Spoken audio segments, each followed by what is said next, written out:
आइए जानते हैं कि अल्ताफ हुसैन नवाज शरीफ के ऑपरेशन क्लीनअप के दौरान कराची से लंदन कैसे भागे थे। ये बानी मुत्तहिदा अल्ताफ हुसैन है। कम लोग जानते हैं कि जनरल ज़ियाउल हक के दौरे आमरीत में अल्ताफ हुसैन 9 महीने तक जेल काटते रहे।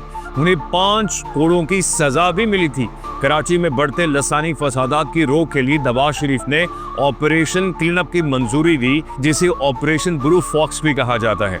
पूरे कराची से जुराइम पेशा अनासर और गुंडागिरी करने वालों का चुन चुन कर सफाया होने लगा। इस ऑपरेशन का सबसे ज्यादा कहर एमक्यू पर नाजिल हुआ, यहाँ तक कि अल्ताफ हुसैन को कराची से निकलकर लंदन में आकर असाइलम लेनी पड़ी। ताहम अल्ताफ भाई का कराची पर बदस्तूर कंट्रोल रहा।